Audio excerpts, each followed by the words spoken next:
तो भाई यहाँ पे iQOO Z9s का इनिशियल इंप्रेशन मैं ऑलरेडी आपको दिखा ही चुका हूँ, अनबॉक्सिंग भी मैं आपको दिखा चुका हूँ। लेकिन एक चीज़ आप लोगों को बताता हूँ, शायद से पता ना हो आपको कि जब हम इनिशियल इंप्रेशन किसी फ़ोन का ले रहे होते हैं ना, तो साइड में दूसरे अदर फ़ोन्स भी रखते हैं, जैसे कि यहाँ पे परफॉर्मेंस टेस्ट को देखने के लिए या फिर भाई कैमराज वगैरह को देखने के लिए। तो उसमें ना मैंने यहाँ पे 2 ऐसे फ़ोनों को रखा था जिससे मेरे को लगता है कि हाँ भाई कंपैरिज़न बनता है इनका। एक्चुअल में यहाँ पे पहला फ़ोन था मोटो H50 फ्यूजन। आप में से काफ़ी सारे लोगों को डाउट होगा कि भाई मैंने मोटो H50 फ्यूजन को ही यहाँ पे क्यों रखा, बिकॉज ये थोड़ा सा एक्सपेंसिव जा रहा है, 20-21,000 की प्राइसिंग पे आता है। तो इसको क्यों भाई, सिंपल सा रीज़न था, ये भी भाई कर्व वाली डिस्प्ले के साथ में आता है और जो इसमें कैमरा सेंसर्स दिए हुए हैं, जो इसमें प्रोसेसर्स दिए हुए हैं, वो बखूबी कंपीट करते हैं इससे। और इसमें भी भाई देखो यहाँ 5500 mAh की बैटरी है, Dimensity 7300 वाला भाई प्रोसेसर आता है, जिसकी वजह से ये भी भाई कम इसको आंकना बहुत मुश्किल होगा। मतलब इवन अगर आप देखो तो चार्जिंग स्पीड भी भाई यहाँ 80 वॉट का चार्जर आपको देखने को मिल जाता है। और हाँ,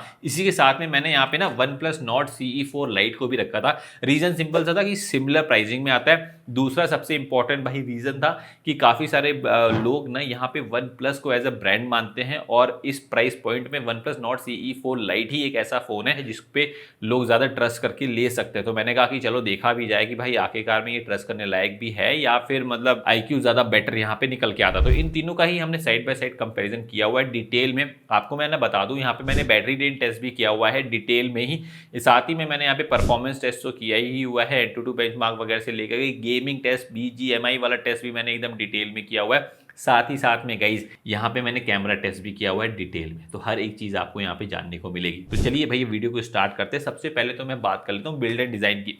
अगर आप देखेंगे ना तो यहाँ पे जो iQOO का फोन है, इसके अंदर बैक से आपको प्लास्टिक देखने को मिलता है, पर इसमें कोई स्मजेस पड़ते हुए नजर नहीं आते। साथ ही साथ में फ्रेम भी आपको प्लास्टिक का मिलता है। अगर मैं वेट की बात कर लूँ तो हाँ भाई, यहाँ पे जो वेट है काफी अच्छी तरीके से मैनेज किया गया है। 5500 mAh की बैटरी के साथ में ये फोन 185 ग्राम्स के आसपास का ही आता है। वहीं पे अगर आप देखेंगे तो मोटो में भाई यहाँ पे बैक में लेदर बैक के साथ में आ रहा है, फ्रेम यहाँ पे प्लास्टिक का है।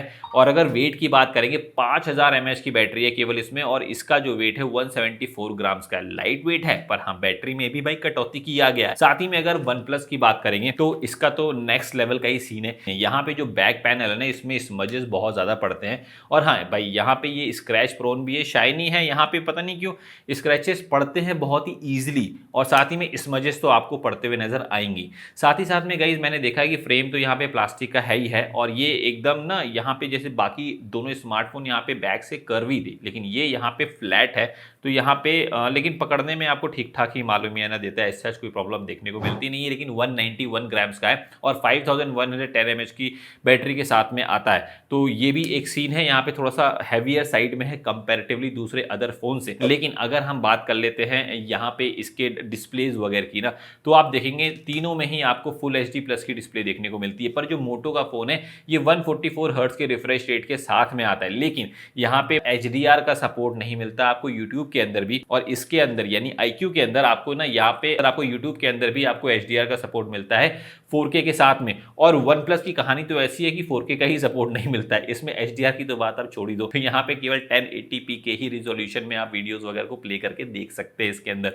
और हाँ, यहाँ पे iQOO के अंदर नेटफ्लिक्स में भी HDR का सपोर्ट मिलता है, तो व्यूइंग और कंटेंट कंजम्पशन में भी भाई यहाँ पे बढ़िया है। साथ ही में भाई एक चीज और है कि कॉर्निंग गोरिल्ला ग्लास 5 का प्रोटेक्शन देखने को मिलता है मोटो के फोन में, और OnePlus में कौन सा भाई प्रोटेक्शन है ये इन्होंने बताया नहीं है। और वही iQOO की बात कर लूं तो इसके अंदर शॉर्ट सेंसेशन का प्रोटेक्शन दिया हुआ है। तीनों ही डिस्प्लेस को मैंने साइड बाय साइड रखा था और मैंने देखा कि OnePlus और भाई iQOO दोनों एक दूसरे को कंपीट करते हैं। मोटो थोड़ा सा कम ब्राइटर आता है, हालांकि अगर मैं पीक ब्राइटनेस की बात कर लूं तो iQOO की जो पीक ब्राइटनेस है 4500 निट्स की है, वहीं पे OnePlus की अगर आप देखेंगे तो 2100 निट्स की है, और वहीं पे मोटो केवल 1600 निट्स की पीक ब्राइटनेस के साथ में आता है। तो ये भैया दिखता भी है। साथ ही में गाइस तीनों ही स्मार्टफोन में मतलब भरपूर 5G के बैंड्स आते हैं, लेकिन 5G के सिग्नल्स में मुझे तीनों में से किसी में भी ऐसा कोई प्रॉब्लम देखने को मिली नहीं है। और सबसे इंपॉर्टेंट बात, तीनों का जो स्टोरेज टाइप है ना वो भाई UFS 2.2 है, लेकिन एक मुझे मैसिव डिफरेंस देखने को मिला है स्टोरेज की read and write speed test में, जहां पे वीवो का फोन ज्यादा बेटर यहाँ पे स्टोरेज की रीड एंड राइट टेस्ट में स्कोर कर रहा था कंपैरेटिवली OnePlus से भी और कंपैरेटिवली मोटो से भी। तो भाई जो सबसे कम किसी ने स्कोर किया था वो था वन प्लस ही, और इसी के जस्ट बाद में मैंने कहा कि चलो यहाँ पे परफॉर्मेंस वगैरह को भी चेक किया जाए। तो देखो भाई, परफॉर्मेंस को चेक करने के लिए ना मैंने कुछ यहाँ पे क्राइटेरिया सेट किए। सबसे पहले तीनों स्मार्टफोन को मैंने फुल 100% बैटरी पे ना रखा। मैंने कहा कि ये परफॉर्मेंस टेस्ट रन करते करते हम लोग यहाँ पे देख लेंगे कि आखिरकार बैटरी कितनी बचती है ये सारा परफॉर्मेंस टेस्ट करने के बाद में। और भाई दमदार परफॉर्मेंस टेस्ट किया, एक बार देखिएगा जरूर। देखिए यहाँ पे जो मैंने ना परफॉर्मेंस टेस्ट किया है, सबसे पहले मैंने रन किया था Antutu बेंचमार्क, और Antutu बेंचमार्क के अंदर जो यहाँ पे स्कोर निकल के आए हैं आपके सामने है। यहाँ पे IQ थोड़ा सा बेटर यहाँ पे परफॉर्म करता हुआ नजर आता है कंपैरेटिवली मोटो से और वही वन प्लस से भी। एंड इसी के जस्ट बाद में भाई मैंने यहाँ पे CPU थ्रॉटलिंग टेस्ट रन किया था। CPU थ्रॉटलिंग टेस्ट जो मैंने यहाँ पे रन किया उसमें भी मेरे को ना देखने को मिला है कि जो एवरेज परफॉर्मेंस है ना वो यहाँ पे IQ की बेटर ही निकल के आ रही थी। हालांकि जो ग्राफ था ना वो भाई वन प्लस का एकदम स्ट्रेट था, लेकिन अगर आप देखेंगे तो वन प्लस की जो एवरेज परफॉर्मेंस है उतनी ज़्यादा है ही नहीं। तो मतलब उतनी ही लो वाली परफॉर्मेंस है, वही आप अगर कंसिस्टेंटली अगर आप देते रहेंगे तो उसका भी कोई फ़ायदा होता नहीं है। तो इसलिए भी मैं यह मानता हूँ कि यहाँ पे मोटो और जो IQ है वो ना ज़्यादा बेटर वन प्लस से साबित यहाँ पे हो रहे हैं। इसी के जस्ट बाद में मैंने कहा कि चलो यहाँ पे 3D मार्क टेस्ट किया जाए। 3D मार्क टेस्ट में भाई बहुत माइन्यूट सा डिफरेंस निकल करके आया है IQ और मोटो में। जी हाँ, प्राइस का डिफरेंस तो माइन्यूट नहीं है ना, लेकिन यहाँ पे डिफरेंस देखिए माइन्यूट सा है दोनों के बीच में। यहाँ पर भी अगर आप देखेंगे तो जो भाई लूप स्कोर था उसके अंदर IQ ने ही भाई यहाँ पे बाजी मारी है कंपैरेटिवली मोटो से। और ना ही सिर्फ ये, वन प्लस तो बहुत ज्यादा पीछे रहता है इन दोनों फोन से। साथ ही में गाइस 3D मार्क में ना जब मैं नीचे की तरफ मैंने स्क्रॉल किया रिजल्ट को, तो वहां देखने को मिला है कि जो भैया एवरेज FPS है वो यहाँ पे IQ और मोटो ज़्यादा बेटर यहाँ पे परफॉर्म करते हैं कंपैरेटिवली वन प्लस से, और दोनों ही सिमिलर करते हैं। लेकिन एक बड़ा डिफरेंस आता है यहाँ पे हीटिंग में। अगर आप देखेंगे तो मोटो ज़्यादा कंपैरेटिवली हीट करता है 2 डिग्री तक की IQ से, और यही चीज़ हमें यहाँ पे थोड़ा सा फील भी हो रहा था जब हमने फ़ोन को यहाँ पे होल्ड किया। इसी की जस्ट बाद में भाई मैंने कहा कि चलो इसके बाद में जरा KineMaster video rendering test भी करके हम लोग देखते हैं। और हाँ, साथ ही में मैंने गीक बेंचमार्क भी मैंने इसी बीच में मैंने रन किया था, और गीक बेंचमार्क में भी आप देखेंगे कि यहाँ पे IQ ज़्यादा बेटर परफॉर्म कर रहा था सिंगल कोर और मल्टी कोर स्कोर में कंपैरेटिवली मोटो और वन प्लस से भी। साथ ही में जब हमने यहाँ पे KineMaster video rendering test किया तो सबसे पहले तो भैया वन प्लस में केवल 720p का ही सपोर्ट दिखा रहा था। फिर मैंने डिवाइस कंपैटिबिलिटी मैंने दोबारा से रन किया, फिर जाकर के इसके अंदर कहीं पे 1080p का सपोर्ट आया था। और भाई जो ये प्रोसेसर है ना ये मैक्सिमम 1080p का ही आउटपुट दे सकता है वीडियो एडिटिंग में भी। तो यहाँ पे जब मैंने रन किया ना 1080p में, तीनों में ही मैंने सिमिलर टाइप की वीडियो मैंने यहाँ पे एक्सपोर्ट करी है, और उसके बाद जो रिजल्ट देखने को मिला है वो यही था कि भैया IQ बाजी मारता हुआ नजर आ रहा है कंपैरेटिवली मोटो और वन प्लस से, और भैया मोटो इसके बाद सेकंड नंबर पे आ रहा था। तो भैया परफॉर्मेंस में मुझे एक चीज तो देखने को मिल रही थी कि हाँ भाई यहाँ पे ज्यादा बेटर हल्का सा IQ ही परफॉर्म कर रहा था। तो मैंने कहा भाई ये प्राइसिंग का डिफरेंस इतना क्यों है, और अभी तो भाई बैटरी का भी तो रिजल्ट आना बाकी था। खैर इसी के जस्ट बाद में ना मैंने कहा कि चलो ऐप ओपनिंग स्पीड टेस्ट भी कर ले। जी हाँ, ये बैटरी ड्रेन टेस्ट के दौरान में ही मैं ये सारे टेस्ट परफॉर्म कर रहा हूँ, ठीक है। तो जब मैंने ऐप ओपनिंग स्पीड टेस्ट वगैरह मैंने किया तो मैंने देखा कि IQ और मोटो के अंदर कोई बहुत ज्यादा डिफरेंस निकल के आ नहीं रहा था, लेकिन वन प्लस काफी पीछे रह रहा था। तो ये चीजें मुझे देखने को मिली। और साथ ही में ना मैंने यहाँ पे जो PUBG के ग्राफिक्स में आपको बता रहा हूँ, स्मूथ में एक्सट्रीम आपको IQ निकाल के देता है और मोटो भी निकाल करके या देता है, और वन प्लस आपको स्मूथ में अल्ट्रा ही निकाल के दे पा रहा है। लेकिन मोटो ना HDR में भी भाई एक्सट्रीम देता है, और वहां पे IQ HDR में अल्ट्रा देता है। तो मैंने कहा भाई ये क्या सीन हो गया, मैंने कुछ गड़बड़ तो नहीं है। तो मैंने कहा कि चलो PUBG गेमिंग भी करेंगे, लेकिन उससे पहले मैंने कहा कि चलो अब यहाँ पे बैटरी का रिजल्ट देख लेते हैं। भाई वहां पे ना IQ ने अभी भी बाजी मार ली, और भाई बैटरी में भी ज्यादा बैटरी इसने बचाई है कंपैरेटिवली मोटो से। तो यहाँ पे भी समझ में आ रहा है कि हाँ भैया IQ बैटरी के मामले में भी काफी बढ़िया परफॉर्म करता हुआ नजर आ रहा है। तो भाई साथ ही साथ में यहाँ पे सॉफ्टवेयर के एक्सपीरियंस की बात कर लें तो यहाँ पे IQ में भी काफी क्लीन एक्सपीरियंस ही देखने को ना मिलता है। यहाँ पे जो भी ब्लोटवेयर एप्लीकेशन है आप इसको अनइंस्टॉल कर सकते हैं। फन टच OS एंड्रॉइड 14 के साथ में आता है। यहाँ पे अपडेट्स एकदम प्रॉमिसिंग वाली मिलती हैं। यहाँ पे लेटेस्ट अपडेट्स आपको रेगुलर, हमेशा से जो हिस्ट्री रही है वो भाई ऐसी ही रही है कि रेगुलर अपडेट्स आपको देखने को मिलती हैं। और भाई शॉकिंगली इस बार मोटो ने भी यहाँ पे मोटो H50 फ्यूजन में भी अपडेट्स दे करके यहाँ पे लेटेस्ट सिक्योरिटी पैच यहाँ पे दे दिया है। काफी सारी अपडेट्स के बाद में काफी सारे बग्स को भी इसने फिक्स किया है। थोड़े बहुत बग्स अभी भी हैं, लेकिन हाँ अपडेट्स आ रहे हैं तो ये मेरे लिए एक अच्छी रिलीविंग वाली बात थी, बिकॉज जनरली मोटो जल्दी अपडेट देता नहीं था। तो लेकिन इस बार यहाँ पे मोटो H50 फ्यूजन में तो फिलहाल मुझे अपडेट देखने को मिल रहे हैं। और भैया वन प्लस में तो आपको पता ही है कि ऑक्सीजन OS देखने को मिलता है, और इसमें भी थोड़े बहुत ब्लोटवेयर एप्लीकेशन आपको देखने को मिलते हैं जिसको आप अनइंस्टॉल भी कर सकते हैं। और ये भाई प्योर एंड्रॉइड एक्सपीरियंस के साथ में आता है, तो इसका भी एक्सपीरियंस एकदम डिफरेंट सा ही होता है। साथ ही साथ में कहीं जिसके अंदर एक चीज तो बताना भूल ही गया यार, सारी परफॉर्मेंस कर दी हमने, आपको प्रोसेसर्स के बारे में बताया ही नहीं। यहाँ पे वीवो के अंदर यानी सॉरी IQ के अंदर मिलता है Dimensity 7300 वाला प्रोसेसर, और वहीं मोटो के अंदर मिलता है Snapdragon 7s Gen 2 वाला प्रोसेसर। और वहीं अगर आप देखेंगे वन प्लस के अंदर तो उसमें मिल रहा है Snapdragon 695 वाला प्रोसेसर। तो इसी की वजह से वन प्लस थोड़ा सा परफॉर्मेंस कम दे रहा है। लेकिन अगर गेमिंग की बात कर लूँ ना, तो भाई देखो मैंने यहाँ पे BGMI की गेमिंग मैंने मोटो में भी खेली है और यहाँ पे IQ में भी खेली है। लेकिन यहाँ पे दोनों में डिफरेंस जो निकल के आता है कि भाई देखो नॉर्मल जो आप यहाँ पे परफॉर्मेंस देखोगे दोनों की ऑलमोस्ट सिमिलर टाइप की आती है।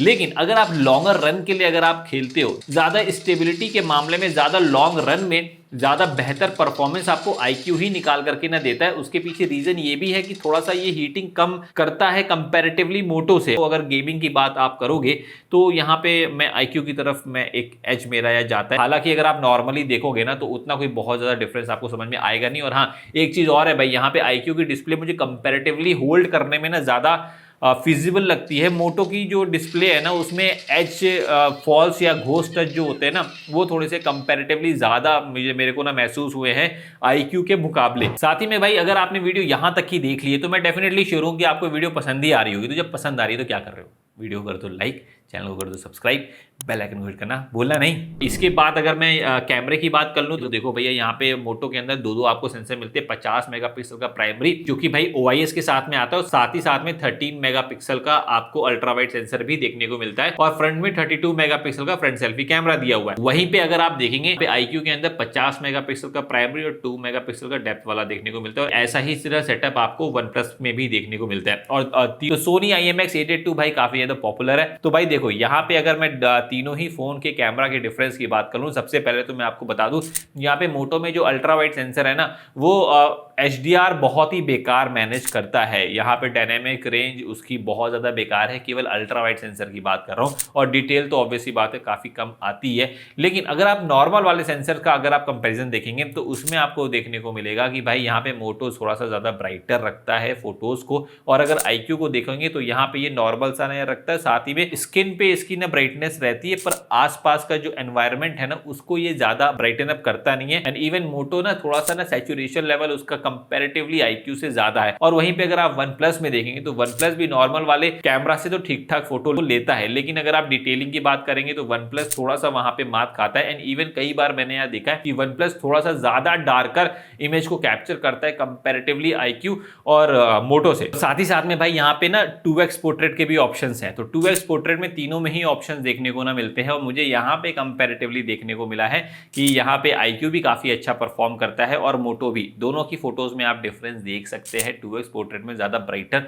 ज्यादा शार्पर इमेज आपकी IQ की आती है। मोटो भी यहाँ पे ठीक ठाक इमेज को कैप्चर करता है। वहीं पे अगर आप वन प्लस को देखेंगे तो बहुत ज्यादा डिटेल नहीं है, साथ ही में यहाँ पे काफी डार्कर इमेज भी आ रही है। साथ ही में कहीं जहां पे मैंने फूल वगैरह की या फिर ग्रीनरी की फोटोज वगैरह में लेता हूं ना, वहां पे मोटो बहुत ज्यादा सैचुरेशन को बढ़ाता है। ये काम IQ में देखने को मिलता नहीं है, और इवन वन प्लस में भी ये चीज देखने को मिलती नहीं है। तो थोड़ा सा ज्यादा बेटर इमेज ना नेचुरल वाली लगती है, बहुत ज्यादा यहाँ पे ना सैचुरेशन अच्छी लगती नहीं है वो सारी ना फोटोज में। साथ ही में गाइस मुझे एक चीज का थोड़ा सा डाउट है यहाँ पे IQ में कि किसी किसी फोटोज में ना उसने मेरे जो क्लोथिंग है ना उसको थोड़ा सा ज्यादा ब्राइटन अप कर दिया है। तो वहां पे थोड़ा सा उसको एक्सपोजर को कंट्रोल करने की ना जरूरत है। लेकिन अगर आप दूसरी जो है फोटोज में अगर आप देखेंगे तो वहां पे IQ भी काफी अच्छा परफॉर्म कर रहा है, और मोटो और IQ दोनों ही एक दूसरे को कैमरा में कड़ी टक्कर देते हुए नजर आ रहे हैं। लेकिन वन प्लस एकदम आउट ऑफ कॉम्पिटिशन चला गया है। साथ ही में मैंने अगर डायनेमिक रेंज की मैं बात करूं तो ये तीनों ही स्मार्टफोन डायनेमिक रेंज में काफी ठीक ठाक परफॉर्म करते हैं। मैंने यहाँ पे बिल्डिंग्स वगैरह की भी फोटोज ली है।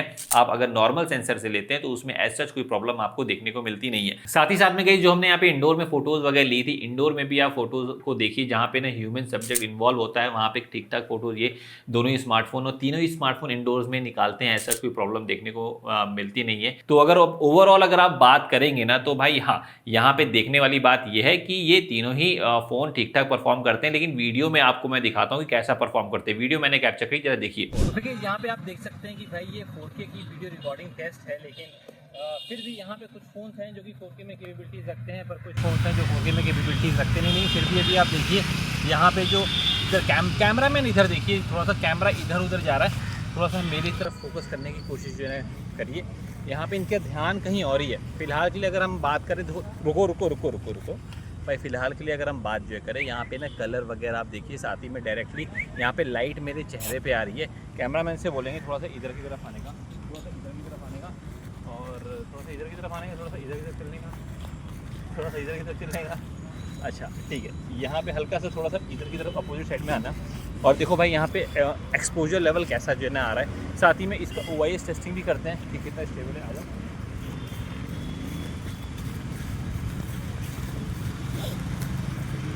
तो कुछ ऐसी स्टेबलाइजेशन आपको देखने को ना मिलती है। एक सेकंड, हाँ, कुछ ऐसी स्टेबलाइजेशन आपको इसके अंदर देखने को मिल भाई जा रही है। तो अब आप लोग मुझे कमेंट करके ना बताइएगा कि किसकी वीडियो क्वालिटी आपको ज़्यादा बेटर लगी, बताइएगा जरूर। साथ ही साथ में भाई मैंने यहाँ पे ना इन तीनों ही फ़ोन से जो सेल्फीज़ वगैरह ली हैं, सेल्फीज़ वगैरह में आप देखेंगे क्लियरली यहाँ पे विजिबल है कि यहाँ पे IQ और मोटो अगेन यहाँ पे ना बाजी मारते हुए नज़र आते हैं OnePlus से। हालांकि OnePlus भी काफ़ी अच्छी फ़ोटोज़ को कैप्चर करता है। अगर आप डायरेक्ट सनलाइट भी पड़ती है तो वहाँ पर भी OnePlus काफ़ी अच्छी तरीके से बैलेंस रखता है स्किन टोन को। एंड इवन मैंने ये चीज़ मोटो और IQ में भी देखी है भाई। सेल्फीज़ में बहुत ज़्यादा डिफरेंस आपको तीनों ही फ़ोनों में देखने को मिलेगा नहीं। हाँ भाई, थोड़ा सा हल्की सी ज़्यादा प्रॉपर डिटेल आपको मोटो में देखने को मिलती है। लेकिन भाई यहाँ पे ना एक चीज़ आपको देखने को मिलेगी कि OnePlus और IQ तो यहाँ पे कूलर टोन में सेल्फीज़ को क्लिक करते हैं, पर जो मोटो है ना वो बहुत ज़्यादा वार्मर टोन में चला जाता है। तो यही एक चीज़ है, वरना अगर आप देखेंगे तो सेल्फीज़ अच्छी आती हैं तीनों में। तो फिर ये है भाई फ्रंट सेल्फी कैमरा इन इस भाई स्मार्टफोन का। सबसे बढ़िया की सबसे इंपॉर्टेंट चीज़ की यहाँ पे HDR का बैलेंस आप देखिए। और साथ ही में देखो यहाँ पे हाँ मोटो है जो कि 4K में वीडियो को रिकॉर्ड करने की कैपेबिलिटीज़ के साथ में आ रहा है, बाकी फ़ोन नहीं। साथ ही में थोड़ा सा रनिंग करके भी मैं आपको दिखा में दे रहा हूँ। मेरी ऑडियो क्वालिटी कैसी आ रही है ये भी मेरे को आप बताइएगा। ओवरऑल अगर हम बताएं तो कुछ ऐसा ही सिनेरियो आपको देखने को ना मिल रहा है। तो बताइएगा कमेंट करके कि ऑडियो वीडियो क्वालिटी किसकी ज़्यादा बेटर लगी, बताइएगा ज़रूर। और भाई इन सब के बाद में अब अगर मैं बात कर लेता हूं कि आखिरकार इनमें से कौन सा फोन ज्यादा बेटर निकल के आ रहा है, आपको कौन से फोन के साथ में जाना चाहिए, तो भाई मैं अपनी तरफ से कुछ नहीं बोल रहा हूं। मैंने सारी चीजें आपको बता दी हैं, कैमरा से लेकर परफॉर्मेंस से लेकर के और हर एक माइन्यूट डिटेल तक की। तो अब डिसाइड करना है आपको कि भैया आपको किसके साथ में जाना है। कमेंट करके बताइएगा आप लोग किसके साथ में जा रहे हैं। और अगर भाई देखो सबकी रिक्वायरमेंट अलग अलग होती है, अगर आपको अभी भी समझ में नहीं आया ना तो आप अपनी रिक्वायरमेंट के साथ में मुझे कमेंट जो कर दो, मैं आपको कमेंट में बता दूंगा कि आपको किस फोन के साथ में एक्चुअल में जाना चाहिए आपकी बेसिक रिक्वायरमेंट के साथ में।